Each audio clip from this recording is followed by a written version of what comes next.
Hello there. So, quick update from the last video. I asked you guys if you had any questions to leave it in the comments, and I would try next time their Evo is up to test them. I don't have a lot of time to test because I work in the morning, so I try to do a little bit of testing for you guys for main questions you asked. Obviously, it's NDA. I can't show anything. I can only talk about it. First thing before the questions, there was a thing today that I've noticed. I don't know if it was there last Evo because I never actually left the planet. I did everything in Arena Commander. There are new QT markers. So all the markers in space are full circles, filled in circles, except for planets. Not the moons are still full circle, just planets. They are hollowed out circles. Stations are oval circles with little lines on the sides of them. If you jump to a planet, the markers for everything on that planet are triangles, upside down triangles. The cities are pentagons, five-sided one. I forget what it is. I'm not going to look up. And OM markers are hollowed out circles, but with a dot in the middle. That's kind of new stuff I wanted to add. Right, so majority of questions last video I made were about the MFD stuff and persistent stuff. So the MFD screens, whatever you set those screens to and anything on those screens that you change do persist with you getting in and out of the ship. But if you store the ship and bring the ship back out, all those MFDs reset back to their defaults, including any settings you had. You might have toggled safe mode or send MFD display information to your helmet HUD kind of stuff. So it doesn't seem to persist between storing and pulling the ship out. It only persists while that ship is being actively pulled out, unfortunately. There was another one about scrolling. So if you look at MFD in live and you scroll your mouse button, you zoom in and out, which could be a bit buggy if that MFD you're looking at has a scroll bar on the side.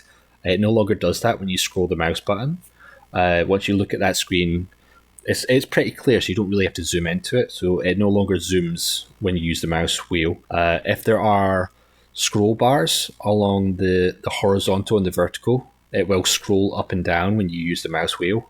So if it's like the power management where you have to scroll sideways to look at other systems, you can just use the wheel. There's like 20 or more keybinds for all the MFD stuff. So if MFD number 1, you want to have shield information, and you switched during the flight, you switched to another MFD screen, and then you wanted to go back to that MFD screen without using the little arrows at the bottom, you can keybind that. So like MFD1 can always show shield information on whatever keybind you set. So you can keybind all your favorite MFDs that you want, and then when you get back in the ship, you can just hit those keybinds to reset all the screens to whatever screen you want. I'm trying to think, was there anything else that you guys asked? The keybinds for power management, the F6, F5, F6, F7 for like putting power to weapons and shields doesn't do anything, because the way you allocate power is like there's a game called FTL where you put power into each system. So if you wanted to put more power into weapons, you'd have to take that power away from another system, so you'd have to take it away from shields, so that one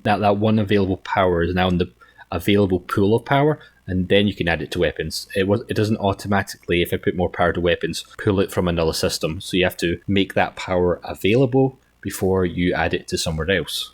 That's kind of it. Most of the questions in the comments were about the MFDs and the persistence and interacting with them. Also, another question was regarding life support.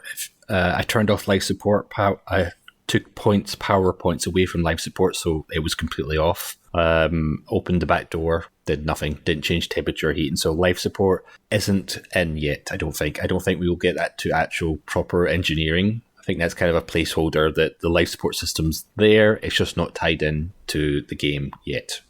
Once again, if you have any questions, leave it in the comments and I will try and answer them. And right, just a quick video, very dirty. I need to go to bed. Have a good one. See you later.